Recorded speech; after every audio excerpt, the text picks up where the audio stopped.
Hello guys, welcome back to my channel smart learning. पिछली video में हम chapter 5th को कंप्लीट कर चुके हैं। आज हम करेंगे 6th chapter start, diagrammatic representation of data. तो सबसे पहले हमारे पास क्या है, introduction. Diagram provides a way of presenting the data visually. इसमें क्या होता है, हम अपने डाटा को ईजिली देख सकते हैं, ठीक है, व्यू कर सकते हैं। और एक वे होता है क्या, एक डाटा को प्रेजेंट करने का। Diagram give us an instant idea about the nature. ये क्या देता है, हमें आइडिया देता है किसके बारे में, नेचर के बारे में, and features of the data की उसकी क्या क्या विशेषताएं हैं। That have been collected and related to any problem, जो कि हमने कलेक्ट किया है किसी प्रॉब्लम से रिलेटेड, ठीक है। Diagrammatic representation of data help us to visualise the whole meaning of the numerical facts at a glance. ये हमें क्या बताता है कि एक पूरा मीनिंग बता देता है कि हमारे फैक्ट्स का पूरा मतलब ओवरऑल मीनिंग क्या है। In the present chapter, starting वाले चैप्टर में यहाँ पे मतलब प्रेजेंट चैप्टर, इस वाले चैप्टर में हम क्या करेंगे, we shall study various type of diagram. हम यहाँ पे काफ़ी तरह के डायग्राम को रिवाइज करेंगे। Line diagram, bar diagram, pie charts and pictographs क्या क्या होते हैं, ठीक है।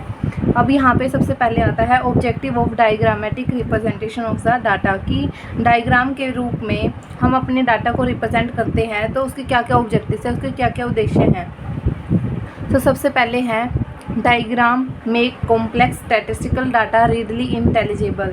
ये सबसे पहले क्या करता है, जो कॉम्प्लेक्स डाटा होता है, जो डिफ़िकल्ट डाटा होता है, उसको क्या करता है, एक इस तरीके से रिप्रेजेंट कर देता है कि कोई भी उसको ईजिली रीड कर सकता है, ठीक है। तो यहाँ पे diagram are use to make comparison between two or more variable in a short time period. हम इसमें क्या कर सकते हैं, दो डायग्राम अगर हमारे पास हैं तो हम उसके अंदर कंपैरिजन कर सकते हैं।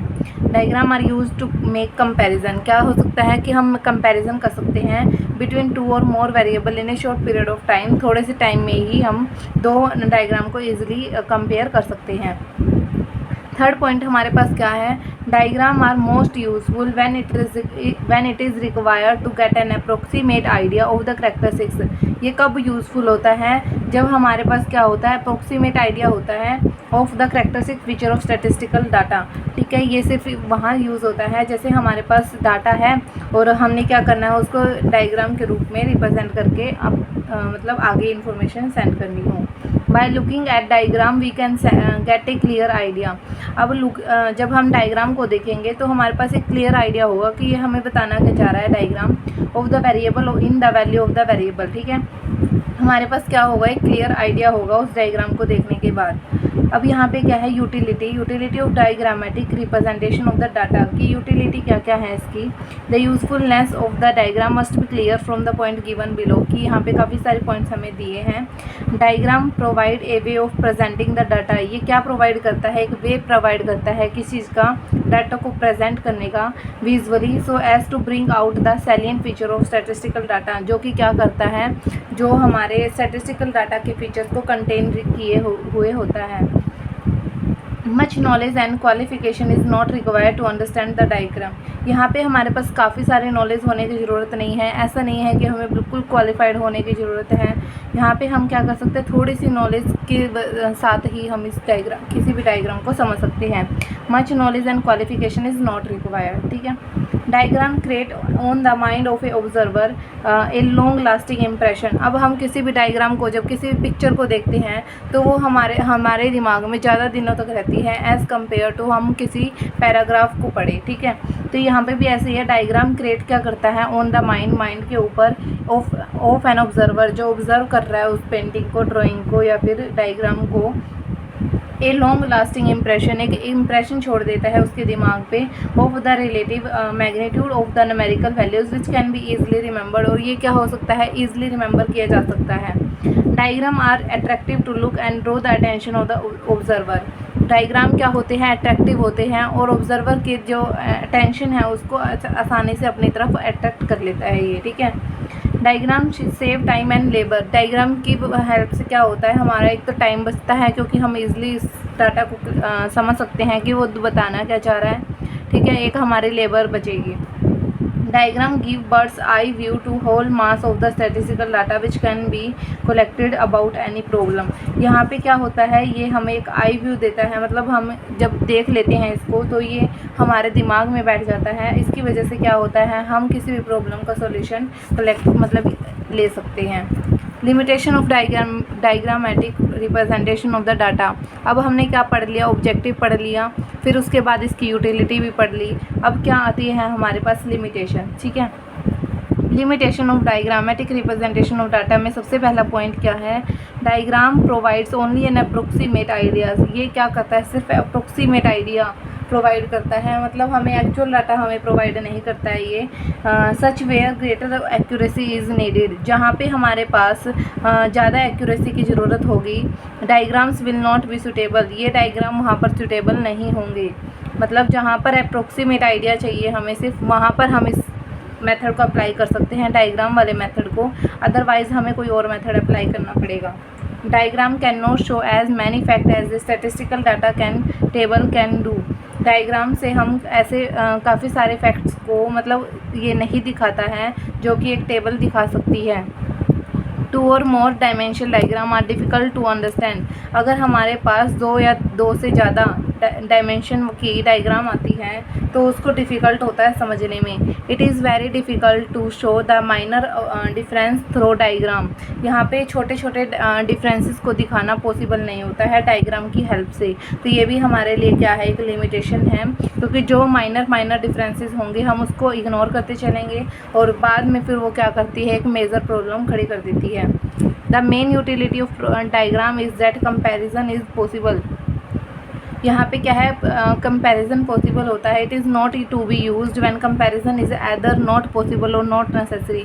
अगर कोई ऐसा डायग्राम है जिस केस में कंपैरिजन पॉसिबल ही नहीं है तो वहाँ पर ये मेथड, जो डायग्राम वाला मेथड है, वो अप्लाई नहीं होगा, मतलब वो सूटेबल नहीं होगा। ठीक है, तो ये थी हमारी लिमिटेशंस। अब क्या है, रूल्स क्या हैं टू कंस्ट्रक्ट डायग्राम। डायग्राम को बनाने के क्या क्या रूल्स हैं। ठीक है, सबसे पहले हमने पढ़ा इसके ऑब्जेक्टिव क्या है, फिर हमने सब बाद में पढ़ा कि इसकी यूटिलिटी क्या है, फिर हमने लिमिटेशन पढ़ी। अब हम पढ़ते हैं कि इसके रूल्स क्या क्या हैं।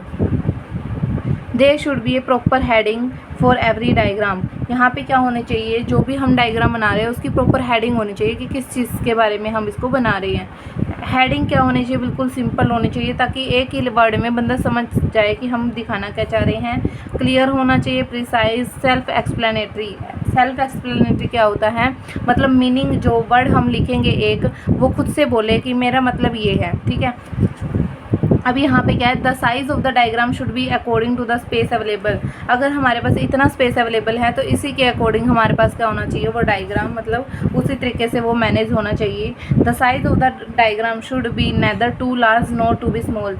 ऐसा ना हो कि पूरा पेज है एक और छोटा सा डायग्राम यहाँ पे बना दिया गया है। एक ऐसा है कि मान लो पूरा पेज है और उसमें भी आधा वो डायग्राम बना है, तो ना तो उसका जो साइज़ है डायग्राम के, हमारे साइज़ का, मतलब डायग्राम का जो साइज़ है वो क्या होना चाहिए, ना तो लार्ज होना चाहिए, ना ही क्या होना चाहिए, ना ही स्मॉल होना चाहिए। ठीक है, इट शुड बी अट्रैक्टिव। ये क्या होना चाहिए, अट्रैक्टिव होना चाहिए, मतलब एकदम से आई कैचिंग करे, मतलब जो भी पर्सन उसको देखे उसके एकदम से अट्रैक्ट कर ले उसके माइंड को और उस पर वो सोच विचार करे। ठीक है, diagram should be drawn to proper and accurate scale. अब स्केल क्या होता है, जो उनकी लेंथ होती है, मतलब कितना कितना डिफरेंस हम इसके अंदर रखेंगे। ठीक है, 5-5 का गैप लेंगे, 10-10 का गैप लेंगे, 20 का लेंगे, 25 का लेंगे, तो ये होता है स्केल। अब जो डायग्राम है वो किसकी हेल्प से बनाए होने चाहिए, drawn to proper and accurate scale, मतलब प्रॉपर होना चाहिए। ऐसा ना हो कि पहले हमने 2 का गैप ले लिया, फिर 3 का ले लिया, फिर 4 का ले लिया। हमने कैसे करना है कि प्रॉपर हमारा बिल्कुल सेम सीक्वेंस में होना चाहिए। अगर हम 2-2 का गैप ले रहे हैं तो सारी हमारे जो भी वैल्यूज़ होंगी उसमें 2-2 का गैप होना चाहिए। ठीक है, neatness should be strictly observe and diagram be drawn with the help of geometric instructions. यहाँ पे हमारे पास क्या है, नीटनेस, मतलब हमने बिल्कुल सफाई से अपने डायग्राम को बनाना है। ऐसा ना हो कि हम बिल्कुल ऐसे ही रफली सा बना रहे हैं। ठीक है, बिल्कुल प्रॉपर, जैसे यहाँ पे देखो लाइंस कितनी बारीक लगी हैं, तो ऐसे ही हम अपने पेंसिल को करेंगे। ठीक है, तो फिर उसके हेल्प से हम इसको नीट एंड क्लीन बनाएंगे। ठीक है, और पेंसिल को बिल्कुल लाइट चलाते हैं ताकि अगर कोई मिस्टेक भी हो जाती है तो निशान ना रहे उस लाइन का। ठीक है, फिर फिफ्थ पॉइंट हमारे पास क्या है, diagram must be accompanied by the original data from which it is drawn. Diagram किसकी हेल्प से बनाया जाना चाहिए, ओरिजिनल डाटा से। ऐसा ना हो कि हमने जो डाटा कलेक्ट कर के ऐसे ही जो भी हमने कहीं कहीं से उठाया है उसका हमने डायग्राम बना दिया। जो बिल्कुल ओरिजिनल डाटा है ना उसके साथ हम क्या करेंगे, इसको डायग्राम को प्रिपेयर करेंगे। फिर there should be proper indication like dots, lines and crosses. यहाँ पे प्रॉपर इंडिकेशंस होने चाहिए, जैसे डॉट्स वगैरह के लिए, लाइन्स, क्रॉसेस, ठीक है। फिर diagram should be simple to understand. Diagram कैसा होना चाहिए, सिंपल होना चाहिए ताकि इजीली कोई भी इसको अंडरस्टैंड कर सके। एट्थ पॉइंट क्या है, an index to interpret the symbol, colour, lines etcetera as well as scale should be given if necessary. यहाँ पे क्या है, इसमें हमें सिंबल्स के यूज़ कर सकते हैं, किसी भी कलर का यूज़ कर सकते हैं, लाइन्स का, ताकि हम अपने स्केल्स को ईज़िली शो कर सके कि किस तरीके से हमने इनको लिया है, ठीक है। फिर हमारे पास आता है types of diagram. Types of diagram क्या है, there are various type of diagram which can be categorised as 1 dimensional, 2 dimensional, 3 dimensional and pictographs. सबसे पहले हम पढ़ेंगे 1 डायमेंशनल क्या होता है, 2 डायमेंशनल क्या होता है, फिर 3 डायमेंशनल क्या होता है और फिर पिक्टोग्राफ क्या होता है, ठीक है। सबसे पहले है हमारे पास 1 dimensional diagram are those diagram which give information only in terms of some length. सिर्फ क्या बताते हैं, लेंथ के अकॉर्डिंग ये क्या बताते हैं, अपने इंफॉर्मेशन प्रोवाइड करते हैं। इस डायग्राम के अंदर क्या हो जाता है, जैसे हम इसके अंदर ब्रेथ जो चौड़ाई होती है बार्स की उसको नहीं मेंशन करते, ठीक है। यहाँ पे सिर्फ हमारा मेन मोटिव क्या होता है कि 2010 में अगर 20 वो हुई है, मतलब कोई भी प्रोडक्शन या फिर पॉपुलेशन इतनी इंक्रीज़ हुई है तो हम 20 पैसे लगा देंगे, हमें कोई मतलब नहीं है इस चौड़ाई से, ठीक है ना। हम शो करते हैं इसके अंदर, सिर्फ हमारा मेन मोटिव क्या होता है, ये लेंथ दिखाना, ठीक है। तो इसके अंदर कौन कौन से एग्जाम्पल आ जाएंगे, जैसे बार डायग्राम हो गया, लाइन डायग्राम आ गया, ठीक है। तो ये दोनों क्या हो गए, 1 डायमेंशनल डायग्राम है, जो कि सिर्फ किस पे मेजर फोकस होता है इनका, लाइन के ऊपर, लेंथ के ऊपर, ठीक है। फिर हमारे पास क्या है 2 dimensional diagram. 2 dimensional diagram are those in which length as well as breadth of the bars is consider. जहाँ पे हम क्या करेंगे, लेंथ को भी कंसीडर करेंगे और जो ये बार की चौड़ाई होगी, ब्रेथ होगी, उसको भी हम क्या करेंगे, कंसीडर करेंगे। दस the area of the bars represent the given data. यहाँ पे फिर क्या करता है, ये जो एरिया उसके एरिया को रिप्रेजेंट कर देता है। जब हम लेंथ देखो, अब हमारे पास अगर हम एक चीज़ को कंसीडर करते हैं तो लीनियर इक्वेशन बन जाती है ना हमारी, ठीक है। लीनियर का मतलब क्या होता है, सिर्फ जहाँ पे एक चीज़ को हम महत्व दे रहे हैं, तो यहाँ पे हम सिर्फ लेंथ को दे रहे हैं, ठीक है। अब जब लेंथ और ब्रेथ दोनों आ जाती है तो हम क्या देखते हैं कि एरिया निकलता है। लेंथ और ब्रेथ अगर हमें 2 चीज़ें दी हैं तो उसके साथ क्या निकलता है, एरिया निकलता है। तो यही है the area of bars represent the given area. जो एरिया होगा ना बार्स का, वो बताएगा कि कितना जो डाटा है हमने रिप्रेजेंट किया है, ठीक है। 2 dimensional diagram are also called surface diagram, या तो हम सरफेस डायग्राम कहेंगे या फिर उनको एरिया डायग्राम भी कह सकते हैं, ठीक है। एरिया डायग्राम के अंदर आपके कौन कौन से आ जाएंगे, अब एरिया किस किस का निकालते हैं हम, जिस का भी निकालते हैं, जैसे रेक्टेंगुलर डायग्राम्स हो गए, ठीक है, इस तरीके से हो सकते हैं, स्क्वायर में हो सकता है या फिर सर्कुलर डायग्राम, ठीक है। तो ये डायग्राम हमारे क्या हो जाएंगे, 2 डायमेंशनल डायग्राम।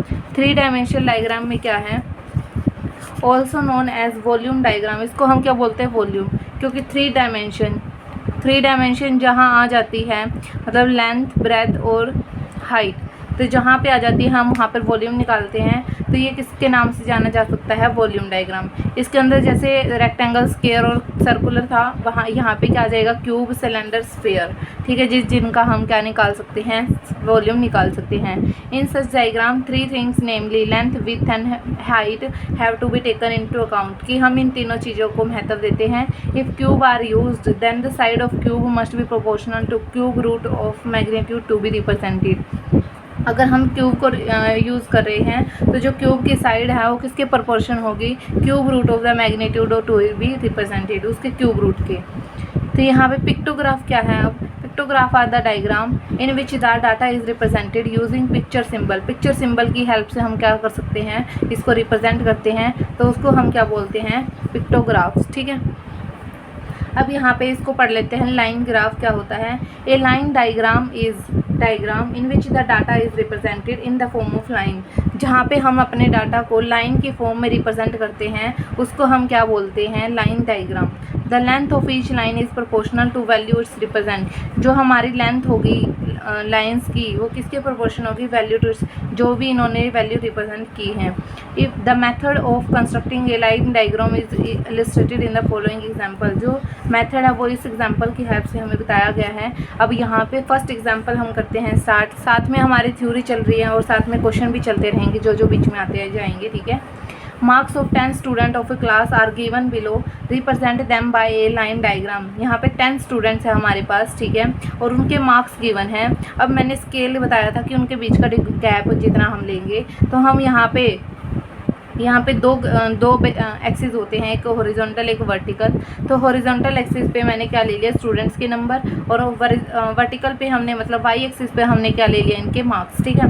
अब जैसे जो रोल नंबर 1 है उसने क्या करे थे, 10 मार्क्स लिए थे, तो 10 तक हम इस लाइन को बढ़ा देंगे, क्योंकि क्या कौन सा ग्राफ है, लाइन डायग्राम, ठीक है। लाइन डायग्राम में हम सिर्फ क्या करते हैं, लाइन लगाते हैं, हमें कोई मतलब नहीं होता उसकी ब्रेथ वगैरह से, ठीक है। तो लाइन डायग्राम, और ध्यान रहे कि ये गैप सिर्फ जितना इतना यहाँ लिया है उतना ही यहाँ पे हो, जितना यहाँ लिया उतना ही यहाँ पे हो, मतलब सेम गैप हो, तभी हम स्केल को स्केल कहेंगे, अदरवाइज़ ये स्केल नहीं रहेगा। ये तो हम फिर अपने रफली जो हमारा डायग्राम होता है वो बन जाएगा, ठीक है। स्केल की हेल्प से हम डायग्राम बनाते हैं, इसका ग्राफ भी आता है एक, उस पर भी अच्छे से बन जाता है। तो यहाँ पे स्टूडेंट ले लिए, यहाँ पे मार्क्स ले लिए। 2 वाले के कितने थे, 30, तो 30 तक बढ़ा दी लाइन। 3 वाले के 15 थे, 15 तक लगा दी। 4 के 20 है, 4 के 20 तक लगा दी। 5 के 12 है, 5 के 12 तक ले गए। 6 के 25 है, 25 तक चले गए।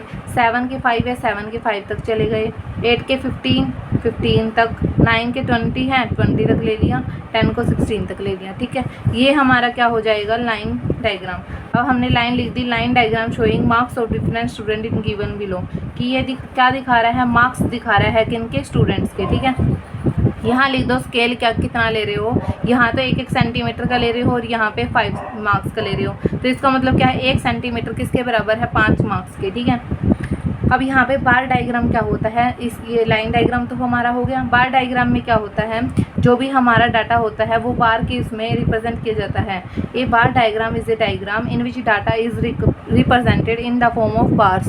किस फॉर्म में हम रिप्रेजेंट करते हैं, बार की फॉर्म में। A bar diagram can either horizontal or vertical bar with equal spacing between them. अब जैसे मैंने बताया कि ये हॉरिजॉन्टल भी हो सकता है और वर्टिकल भी हो सकता है, ठीक है। मतलब यहाँ पे भी हम अपने बार को बना सकते हैं और यहाँ से भी हम अपने बार को ऐसे बना सकते हैं। तो length of each bar is proportional to its of the value its represent. जो इसने वैल्यू रिप्रेजेंट की है उसके प्रोपोर्शनल होती है वैल्यू बार की लेंथ।